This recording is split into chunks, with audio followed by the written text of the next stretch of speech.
సక్సెస్లు ఉన్నాయి మీకు. కానీ మీ వారసుల్ని సినిమా ఇండస్ట్రీలో సక్సెస్ చేయలేకపోయారు ఎందుకు?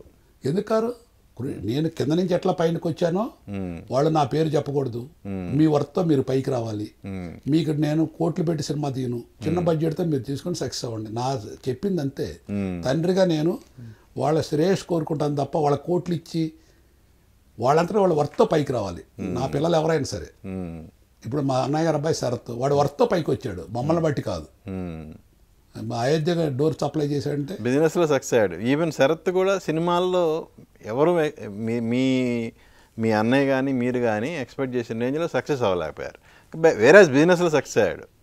నేను అనేది సినిమా ఇండస్ట్రీలో, అంటే సినిమా ఇండస్ట్రీలో ఎందుకు మావాడు కూడా శరత్ కూడా హీరోగా బాగా చేశాడు. కానీ వాడు నేను ఈ వాతావరణం నాకు నచ్చదు, నేను బిజినెస్సే చేసుకుంటా అన్నాడు. వాడికి ఊహలైనప్పుడు మేము మాకు ఎందుకంటే మా ఇంట్లో ఒక హీరో ఉంటే బాగుంటుందని మా కోరిక. కానీ వాడు బిజినెస్లో మా అందరిని మించిపోయాడుగా.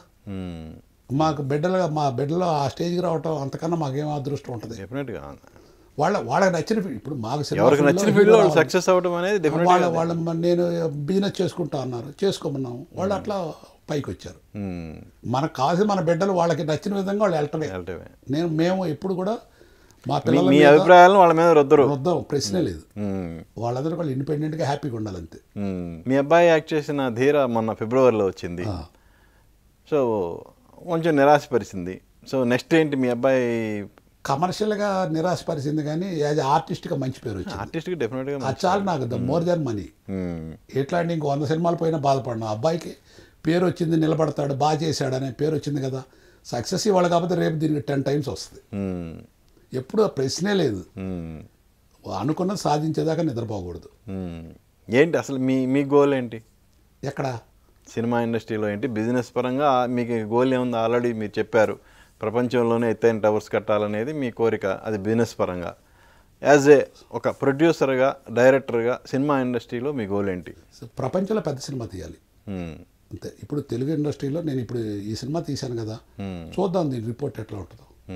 దీన్ని బట్టి నెక్స్ట్ స్టెప్ ప్రపంచంలో పెద్ద సినిమా నా డైరెక్షన్లో చేయాలని కోరిక. అది చిన్నప్పటి నుంచి ఉంది, ఇవాళ కాదు. చూద్దాం.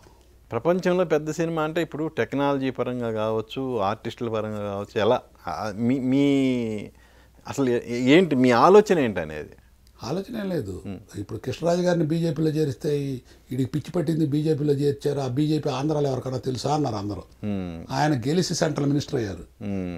టిమ్మర్ బిజినెస్ చేసే మేము నాగేశ్వరరావు పార్ట్నర్షిప్ చేయటం ఏంది? ఆఫ్టర్ ఆల్ మేము నథింగ్ ఆయన ముందు. చెప్పండి.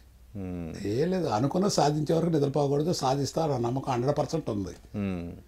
ప్రపంచం అంతా ఒకవైపు ఉన్నా నేను ఒక్కడిని ఒకవైపు ఉండి నేను సాధించుకోగలనే నమ్మకం నాకుంది. దేంట్లో అయినా సరే. ధర్మం వైపు, అధర్మం కాదు. సో మీ కాన్ఫిడెన్స్ అది. సో ఇన్నేళ్ళ మీ జర్నీలో ఎప్పుడన్నా అంటే ప్రతి మనిషి జీవితంలో ఆటుపోట్లు అనేవి సహజం. సో మీరు ఫేస్ చేసిన డిఫికల్టీస్ ఏంటి? ఉంటాయి, చాలా ఉన్నాయి. మా డిపో నాగేశ్వరరావు మేము పెట్టిన తర్వాత డిపో మొత్తం కాలిపోయింది. ఒక 20 ఏళ్ల కష్టం మొత్తం ఒక్క రోజులో కాలిపోయింది. మమ్మల్ని పలకరించడం సార్. అప్పుడు కాలిపోయినప్పుడు ఇన్సూరెన్స్ కోసం చేశారనే ఒక ఇది విమర్శలు అయితే వచ్చి ఎప్పుడు లోన్ తీసుకోలేదు, ₹1 ఇన్సూరెన్స్ లేదు మాకు. మా కష్టం బ్యాంకు లోనే లేదు, మాకు ఇన్సూరెన్స్ లేదు.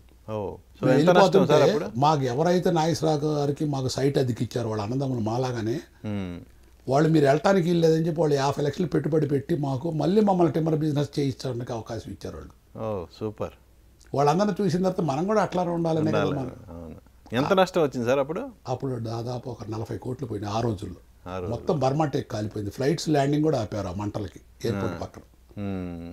ఎప్పుడు భయపడకూడదండి, అసలు ప్రశ్నే లేదు. మన ఆరోగ్యం బాగున్నంతకాలం దేన్ని లెక్క చేయాల్సిన అవసరం లేనే లేదు.